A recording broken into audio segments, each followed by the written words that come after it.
Good evening. On behalf of the Social Studies Department and American Government classes at the West Chicago High School, I welcome you to our candidate forum. Today we will be hearing from the candidates from the West Chicago High School District 94 School Board. I am Delia Arias, a senior at the West Chicago High School. And I'm Addison Jeffrey, also a senior at West Chicago High School, and we are your moderators for the candidate forum. There are also other American Government students with us here who will be asking questions during the forum. Candidates, we thank each of you for participating in today's forum and for running for local public office. Each of you agreed to basic rules based on guidelines from the League of Women Voters to promote civil discourse and respect for all candidates.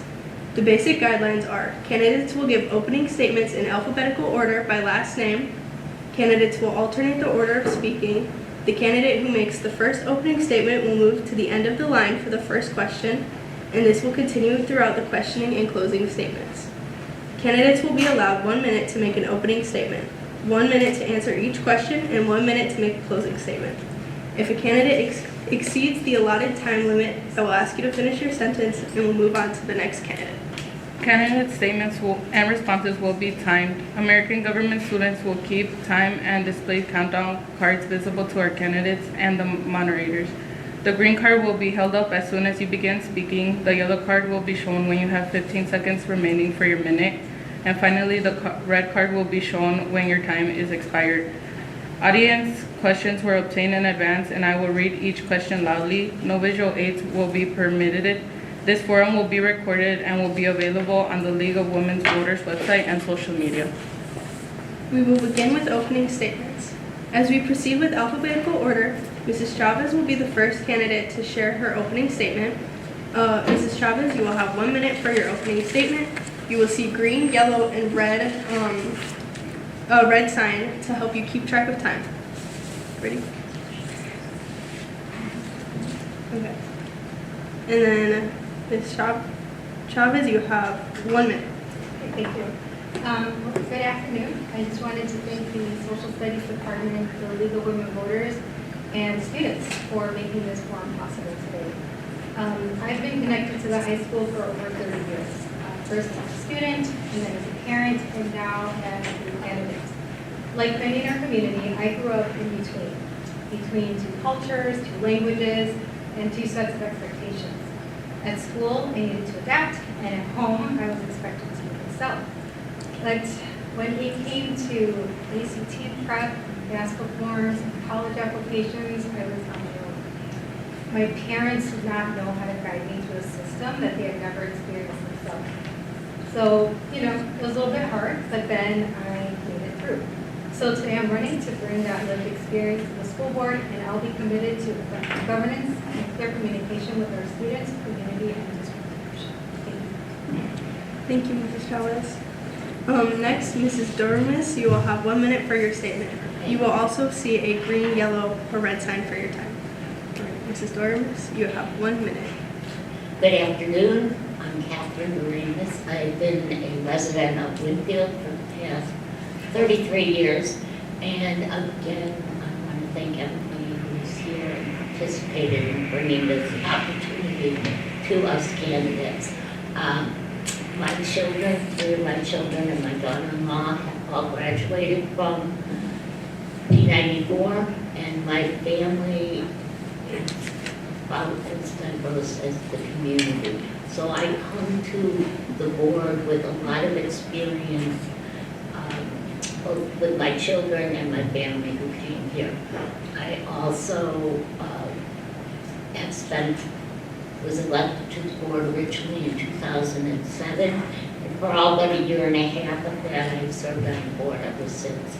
And it has been a life-changing experience for me, and education for students is something that I'm absolutely passionate about and believe in. Thank you. Mr. Nagel, you will now have 1 minute. Greetings. I'm Rich Nagel, running for a 9th term to serve on the Community High School District 94 School Board. I've been on the board for 32 years. I feel strongly that one needs to give back to the community they live in, and I can't think of a better way to give back than to be part of the process of developing our young people into productive members of our society. In my estimation, I've seen about 13,000 members of our community walk across the stage and receive their diplomas. In some cases, I may have seen your parents graduate. I bring a lot of experience and history to the board developed over the last 32 years. I want to continue to participate in providing guidance to the district to keep good educational practices in place, tempered with strong financial health and responsible building management. I feel I have developed a good relationship and trust with staff and administration, as well as in the community. I am running because I think I have a strong chance of being reelected. Thank you, Mr. Nagel. Now, Mr. Sake, you will have 1 minute for your opening statement. Good afternoon. My name is Gary Sake. I've been on the board since 2009 and resident of the district since 1999. I first ran for the board in 2007. I lost that election, but that actually turned out to be one of the best things that could happen because I also became the treasurer of the district at that time. It gave me really good insight into the operation of the district, the financial health of the district, and really just better understood how it operated. I'm very proud of being here in this community. I think we have so many advantages over other communities and schools, and I bring that message every place I go. I really thank you for having this forum today, and I look forward to answering your questions. Thank you. Thank you, Mr. Sake. I'm sorry, can I ask, can you guys pull the microphones just a little bit closer? Thank you so much.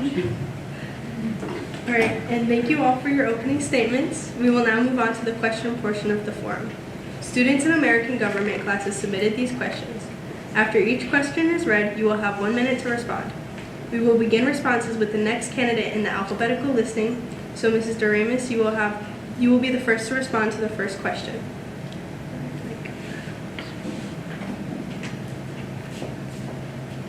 Hi, my name's Emily. I'm representing the Spitzen's 9th Hour. Our question for you was, how will your past experiences help you as a school board member? That's a great question. I have experience in all kinds of different things. I went to high school in Oak Park, which was a very similar high school as far as the diversity. I was not a great student, even though I was really, really smart. But I was the kid who was going to fall through the cracks, so I totally understand how that happens. And I empathize and care about those kids who are like I was. I have a child who has Down syndrome. Therefore, I have a lot of understanding of special needs and the challenges that they are faced. I went to college to get a degree in English literature, and through my college years, I taught English as a second language, and now I am a banker, so I understand finance. And with that, I think I have a lot of experience in a lot of oddities. Mr. Nagel? I'm assuming the question is past experiences as a board member, not just past experiences as life. That's what I'll answer. At last count, I've been through 8 superintendents, 2 referendums, 5 principals, and seen a lot of changes to the school, worked on a lot of different programs, and things like that. So I think my experience, my history on the board will help me bring information, knowledge, experience. I've seen some things that work, some things that don't work, and hopefully we won't recreate some of the mistakes that the board has made over the years. Also been involved closely with the associations, including their contracts, support staff as well as certified staff, so I have that experience as well. I can bring that experience to the board, to the table, and make notes as to what works, what doesn't, what may be good ideas, what isn't, and some of the things that we've never tried before and would be worth taking a risk on. And Mr. Sake? Thank you.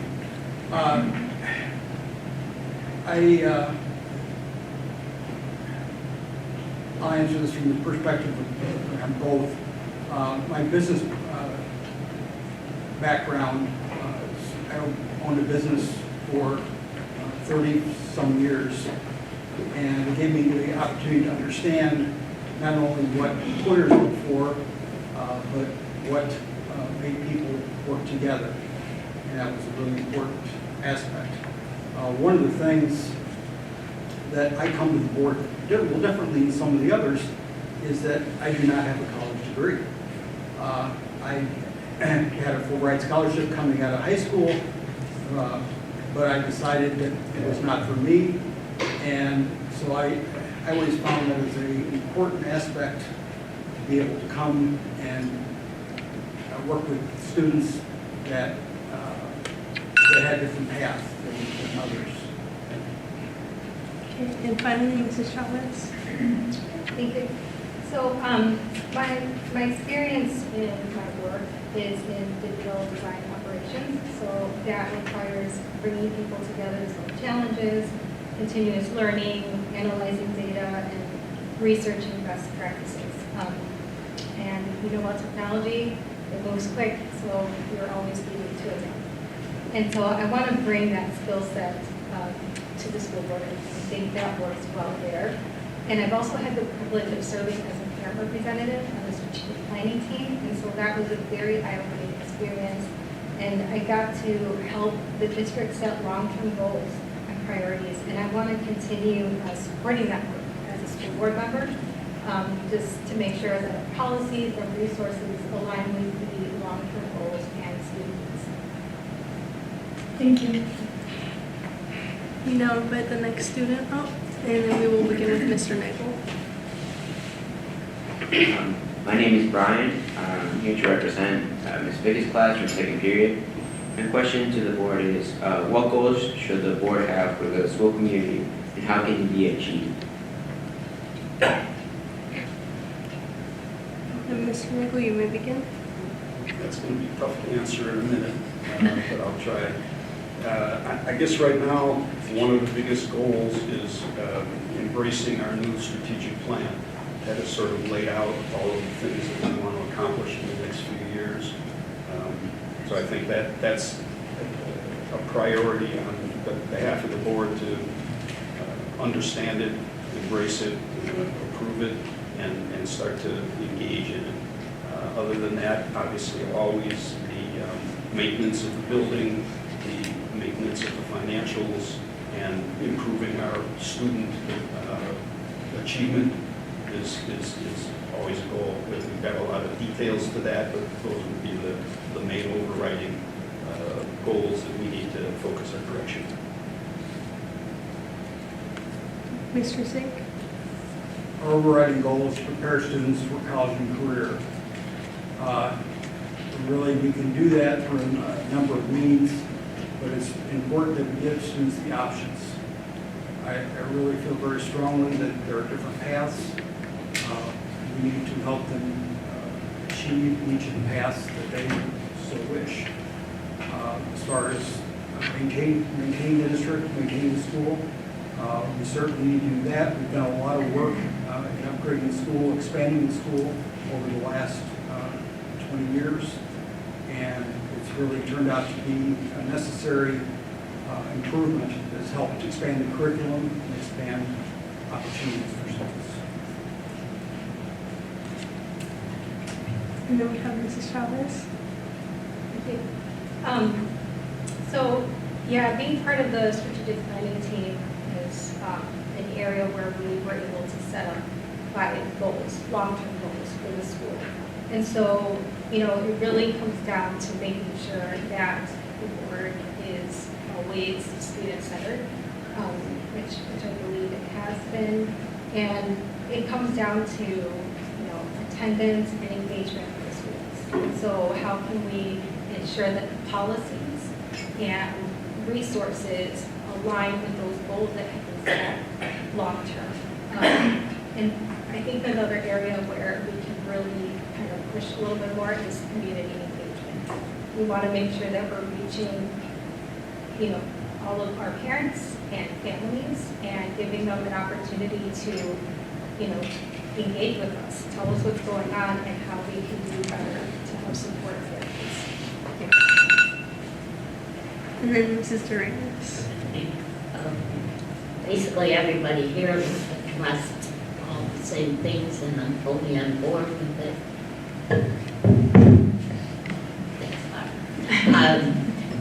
with the new strategic plan that everybody has participated in and the board will be reviewing and approving, hopefully, I think there's a lot of exciting challenges for us embedded into that as far as our goals. I have always believed and continue to believe that the most important thing in everything we have to be focused on is how to do absolutely the best for every single student in the school and how to address and reach their needs and give them, as they come out, whether it's college, career, or any other options, give them the best tools to make their dreams come true for their lives.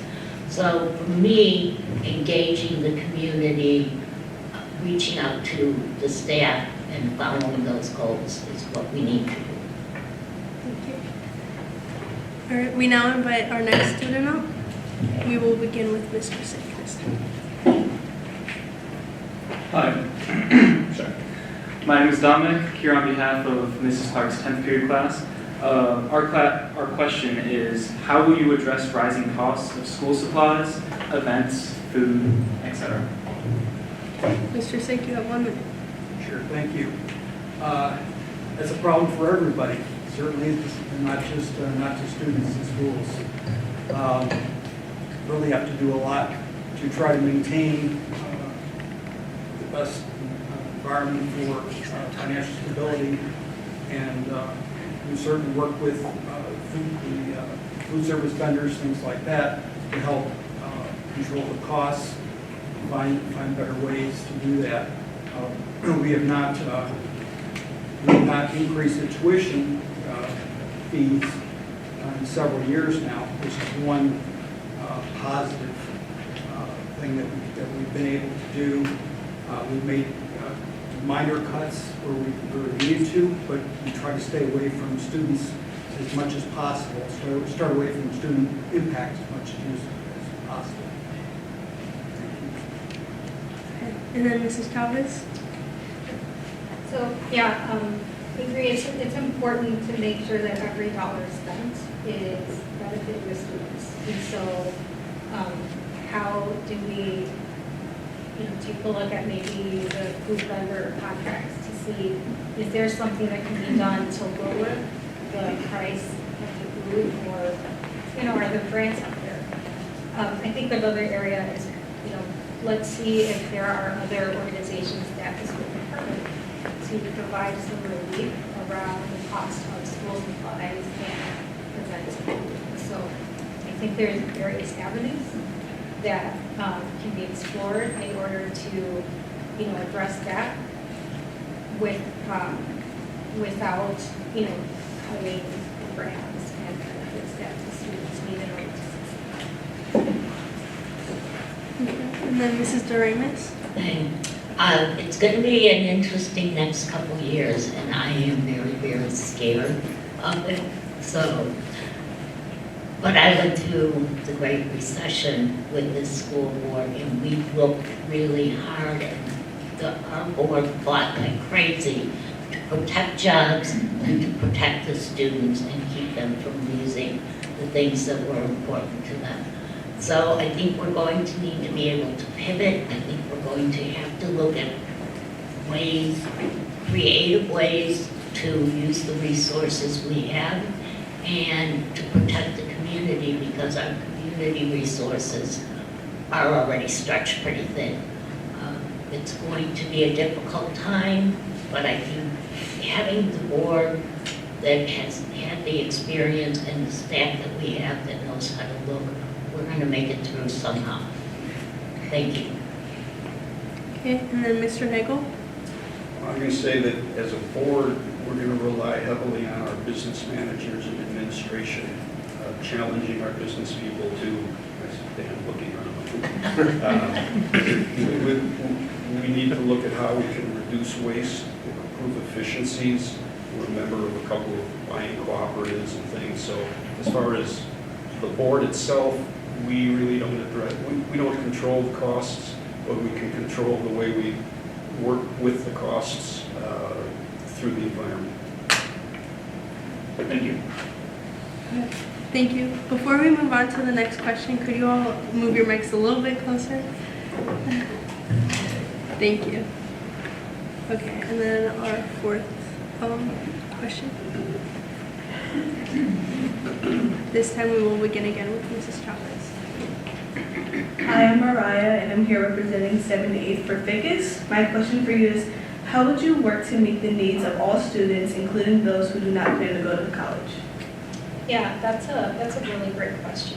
I think it is really important for the school to provide various avenues for the students to look beyond what's going to happen after they graduate. So not everyone is going to go to college. What about career readiness? What about having plans beyond high school in order for you to look forward to something and say, okay, I know what I'm going to do, I know where I'm going. And so in that case, it would be, again, really important to engage with the students, engage with the families, make sure that we're having an ongoing conversation so that we know where we can support them and the best and most efficient way to do that. You're just not going to know unless you have that conversation and you know. So, thank you. Next we have Mr. Remus. I honestly am really, really excited that we are no longer telling our children that the only success is going to college, that there are other avenues open. And so I think we have to, and it's been something we have looked at here at D94 for years, is how can we partner with different community partners, how can we look for other things that will give our students the opportunity to be successful, whether it is a career right out of high school or going to a college. And I want to see us continue to do that and expand opportunities to give every single student the opportunity to be whatever they want to be, and not just college. And there's all kinds of things out there. Let's talk about them. Thank you.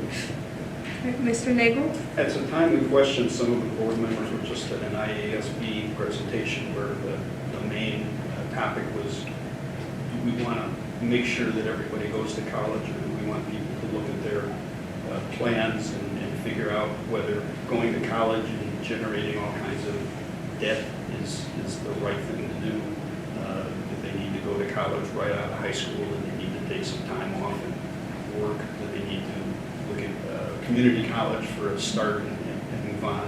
So that's actually a big topic right now floating around in the world of education. And what we need to do is work with the parents as well as the students to make sure that if the path is college, it's the right thing to do, that they know what they want to do when they go into the workforce, and that they shouldn't just go to college just for the sake of going to college.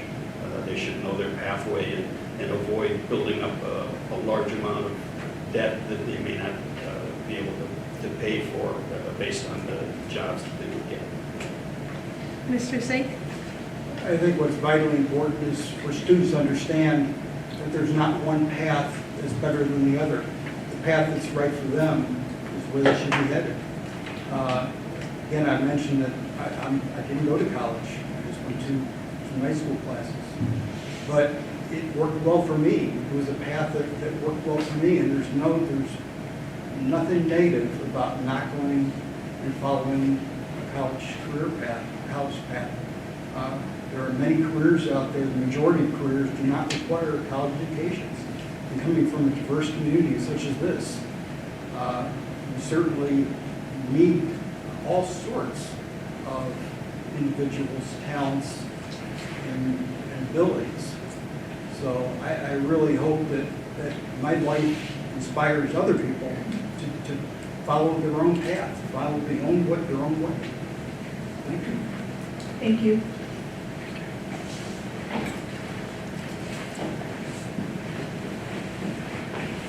Good afternoon. I'm here on behalf of Mrs. Clark's 4-6 class, and I will be asking, what is your plan to ensure and improve safety in our schools?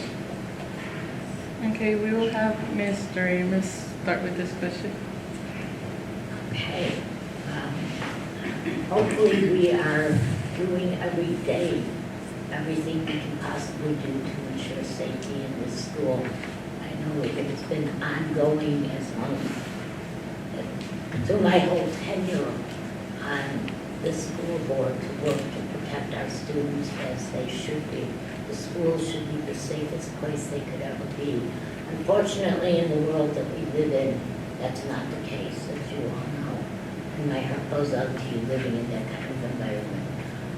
With that, I think we have done a really good job of re-examining continually the safety measures that we have in place to protect our schools, building strong relationships with the police department and the firefighters, and trying to reach out to the students to make them aware of safety measures and what to do if they need help or suspect something. So it's a mission in process. Next, we will have Mr. Nagel. Again, as a board member, I would say we would be relying on our administration to bring issues for safety, to bring recommendations, what kind of safety we need, as well as making sure that the community understands that whatever goes on here needs to be safe. We work with our partners in the community, the police department, the mayor, things like that, to make sure that we get the service and support we need. I'm not in the building every day. I don't know the comings and goings, so I have to rely on the administration that are here, and they're experts on what goes on in the school, and they know what's available, what they can bring in. We've got a lot of cameras in the building. We've got locks on the doors. That's about all we as a board member can make sure gets done, and the rest of it is really up to the administration and to you students as well. Next, we have Mr. Sate. It is a work in progress. Throughout my entire time on the board, we've constantly improved and invested in both physical security with the everything from the cameras to the Blue Point system, replacing and upgrading alarm systems. The building facilities themselves have been vitally important to improve the safety and security. It is a different world than certainly it was 10, 15, even 20 years ago. It's gotten much more interesting to be a student, to be a young adult coming up into the world today. I really do appreciate the work that all our staff does to maintain that security, and look forward to continuing that.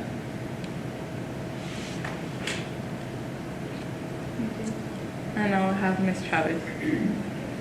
Yeah, so, safety and security should be a number one priority for all students. As a mom who has a student in the school, I want to know that when she comes into the school, she's going to be safe and that she's going to come back home. And so that is certainly something that I would rely on, working with the other school board members as well as administration and staff for ensuring that we're doing everything we can, with the security entrance, and we have some security around. I feel like it's very safe. So, that part makes me feel good. And I think in addition, it'd probably be good to maybe, go through and talk about a little bit more with the parents on what protocols are. I know they're out there and what certain things mean. I think there was like a hold last week, and I was like, what does this mean? My daughter texted me, and then the communication came right away, so that was good. So, but all in all, it's very important. So, thank you. Thank you. We'll have our next student come up with the question.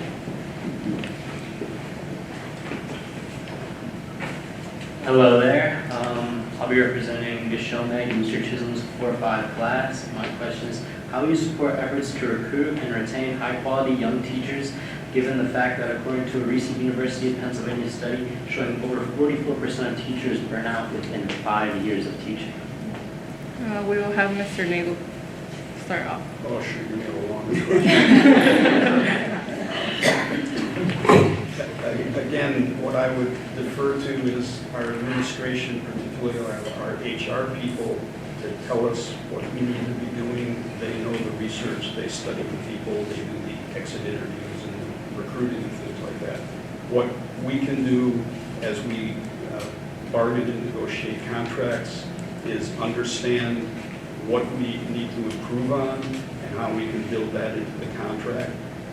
As far as burnout is concerned, that is a problem, and what we can do to help that is to improve the culture at our school. We do mentoring.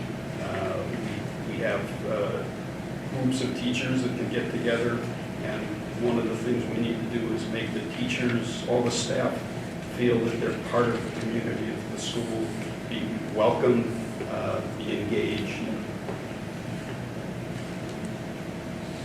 Next up, we have Mr. Sake. I would echo those comments, that we have done a lot of work in that area. Particularly, you have to be competitive economically. It's not a problem that's just limited to this district by any stretch. It's all the country, but Illinois in particular. Changes in the pension laws have made Illinois a less desirable place to make a career, and that's really difficult. But we certainly have done a lot of work through our HR to highlight what it is to be a staff member here, both certified and non-certified. And it's really a matter of highlighting that and making this district the place that people want to be. Next up, we have Ms. Chavez. Yeah, I mean, that is an issue, is how do we recruit and retain high-quality teachers? You know, like they have mentioned in the past, that we have competitive salary and benefits, that mentorship, as well as professional development opportunities. I think that would be great. And just making sure that there is an environment where teachers feel appreciated and valued for the work that they do day in and day out with the students. They are definitely working way over 40 hours a week. I can tell you from experience, I have sat in those parent-teacher conferences, and they work really, really hard to make sure that our students get the best possible education they can. And so I think it's important for the board to support them in the way that they need to be supported so that they can continue doing the work they do with the students. Lastly, we'll have Ms. Dorma.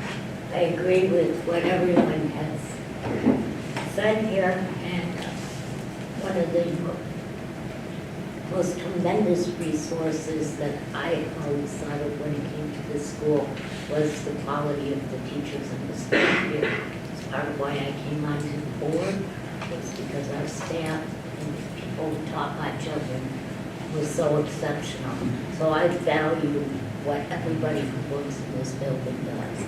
And I think we have a great HR group right now, and I want to support them in everything they do, because they are focusing on giving our staff the support they need, building the culture we need, and keeping this board apprised of what is important to our staff to do that. So with that, I want to thank our HR department and our staff. Thank you. Now we will have the next question go. Hi, I'm William. I'm representing Ficus's first hour. Their question was, given a recent CDC survey that showed over 40% of high schoolers struggled with mental health, how do you plan to support the mental health of students? We'll have Mr. Sake begin. It's always a difficult question. I think post-pandemic, I think that brought a lot of it on. One thing that we have done is we have increased the staffing in those services to help the students and guidance, and also just have people to talk to. I think you doubled the number of staff that are dedicated to that. My time on the board. It's really important. We have to provide resources not only within the school but outside the school. Be aware of the situations that are occurring. Keeping parents apprised. Really, the communication within the school itself, among the faculty who may be noticing things, be able to help each other identify students that are most at risk. Next up, we have Ms. Chavez. Yeah, so this is a really, really important topic. So, like we all know, the pandemic, I think, just exacerbated and highlighted some of what was already going on. And so it's great to see that, we have put some more resources behind ensuring that students have, someone to talk to or someone to connect with. But I also feel that it's important for there to be a sort of concerted effort. So between the students, making sure that families know of resources that they can maybe connect with in order to get continued care, and just making sure that we keep those things still available and at the forefront, because things are hard. It's hard, and so we need to make sure that those resources are available to our students so that they can do well in school. Thank you. Now we have Ms. Dorma. That is one of the biggest challenges right now worldwide. Being a high school student is so incredibly difficult and can be so painful and scary. So I think a school has a responsibility to do many of the things that we're already doing, which is provide support, provide staff, give them a safe place to be able to talk to someone, to always know that there is a teacher or a friend or an administrator or a counselor that they can go to and keep communicating over and over and over to them, along with communication to families of resources available. And despite every single effort, we can always do better, and we have to for the sake of our children. Thank you. And then we have Mr. Nagel. We need to understand that mental health issues are a reality and not treat them as a stigma.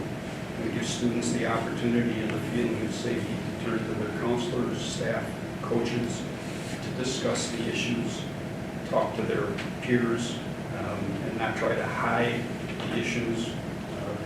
One of the ways to improve mental health is to be more sharing with it. So a lot of it is up to the students. If you see a friend that seems to be having problems, talk to them, try and convince them to go and talk to somebody else and not be shaming, not be judgmental, understand that the next time it could be you. So we have a lot of counselors, we have a lot of social workers and psychologists available. Feel free to use them.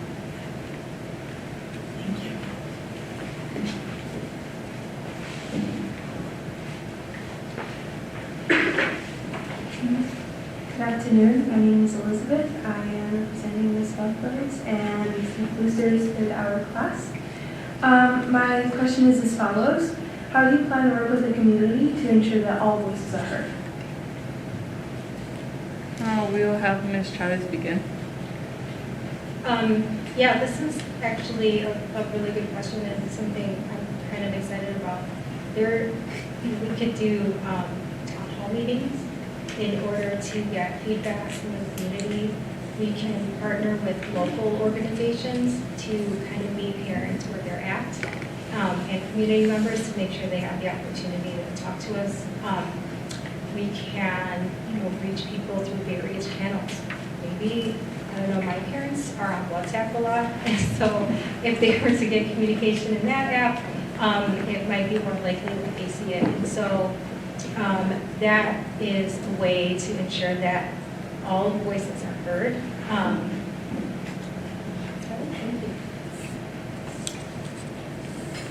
Next up, we have Ms. Dormas. I think in order to work with the community and ensure that all voices are heard, we have to do a couple things. Number one is invite the community and reach out to them in every possible way we can. Something that has been a focus point for our board and our administration forever that I know of. The other piece is that I think is very important is for us to be visible within the community and for our administration to be out there, our students to be involved in sending a positive message about who we are, and us as board members to be out and involved and listening to what the community says to us. And I think this board has always done a very good job of that. We're involved, we live locally, and we try and listen. Thank you. Next up, we have Mr. Nagel. In order to hear all voices, we need to have people wanting to step up and be heard.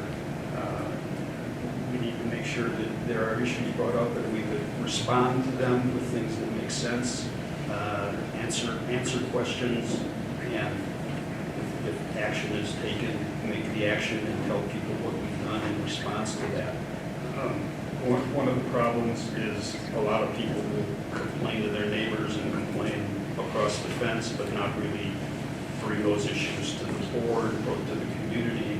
And unless we know what's a concern, we can't really do anything about it. So the important thing is if we hear a concern, we address it, we take action if we have to, and we fix it and let people know that their voices are being heard and being responded to.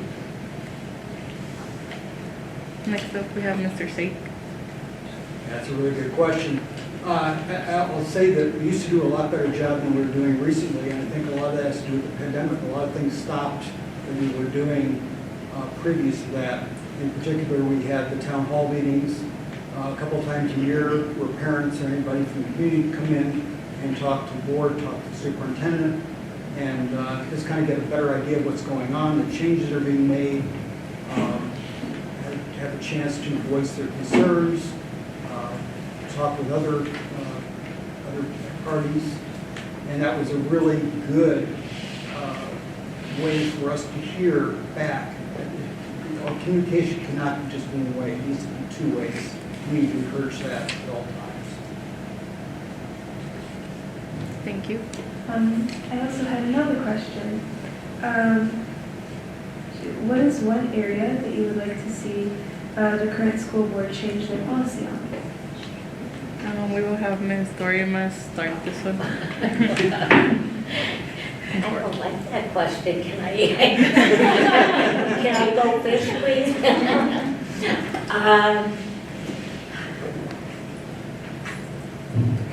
That is really trouble.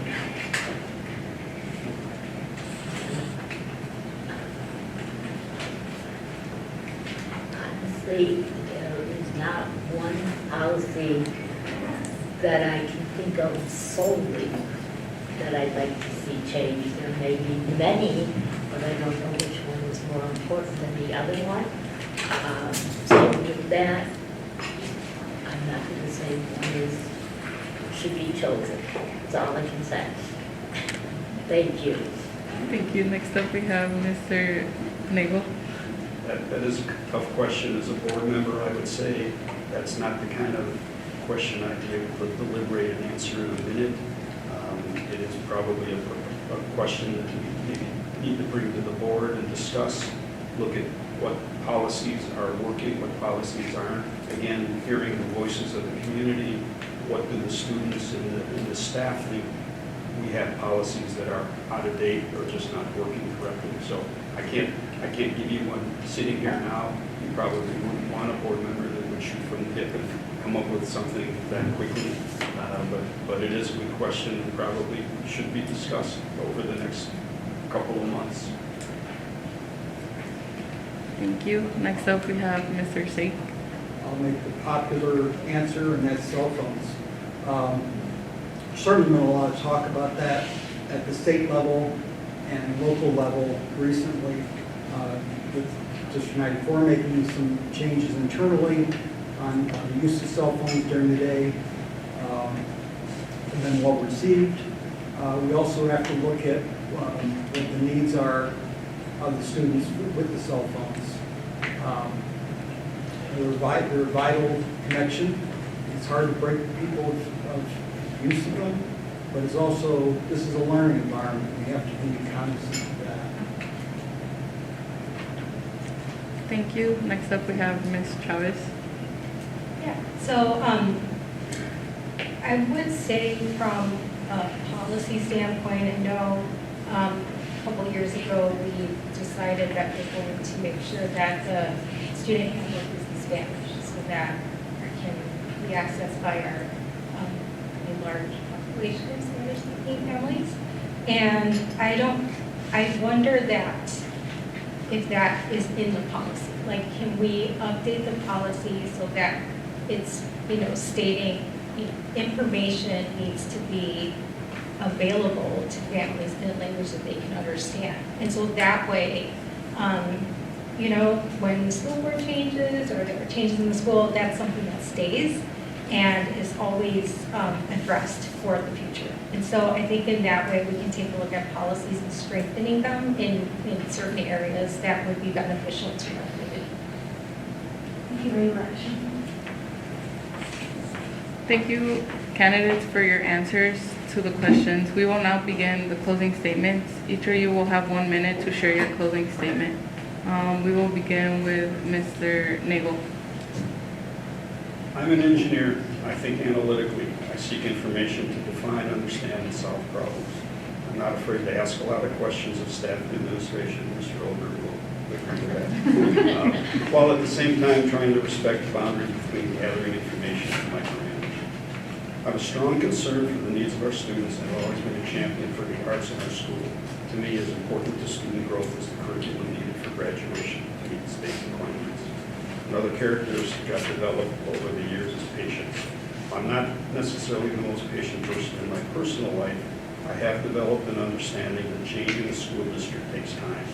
My experience on the board has shown that when we try to move things along too fast or without proper planning and buy-in from those affected, they often don't work the way we expected. Thank you for allowing candidates the opportunity to appear before you. I hope to have your support for the honor of serving on the board for 4 more years. Thank you. Next up, we have Mr. Safe. Thank you so much for this opportunity. It's really great to see how far our American government class has come in the years that I've been associated with the district. We really have an opportunity to continue to improve, continue what's working, look at what's not working or not working as well as it can. And I hope as a board member that we're continuing to do that at every step. It's about continuous improvement. It's not about being static. The world continues to change around us. We can't just say things are good enough. We really have to continue to move forward. So I appreciate being on the board for all these years, and I'd like to continue. Thank you very much. Thank you. Next up, we have Ms. Chavez. I think we have so much to be proud of in our district. We have dedicated educators, dedicated students, and a strong, diverse community. But we also have work to do. There are persistent achievement gaps, chronic absenteeism, which can be barriers that stand between students and success. So I want to work hard to collaborate with families, educators, and the community so we're not just reacting to problems but preventing them. And whether it's academic support or mental health resources or career readiness programs, our students deserve every tool that they need to thrive. And I'm running because I believe in our students. I believe in our families and our community. And I know how powerful it is to feel seen, supported, and valued. And that's the message I want every student to hear. You belong. Your challenges matter, but so does your potential. And your story isn't just worth telling, it's worth telling. Thank you. And lastly, we have Ms. Dorimas. I came on this board 2007 because students matter to me. And a teacher asked me if I would consider running for the board. And I didn't know much about what I was doing, but I said sure. And I have never regretted much of it. There's a little bit, but I do it over and over again, and hence I'm sitting here running again. I sometimes come home from a tough meeting and say, why do I do this to myself? And my daughter, who is a graduate from here, and who is a young adult with special needs, that's because somebody has to care as much as you do about students. That's why I'm here, that's why I'm running, and this matters to me. Thank you. Thank you for participating in our candidate forum. To those watching, we hope you mark your calendars to vote on or before April 1st in our consolidated election. Democracy is not a spectator sport. Thank you.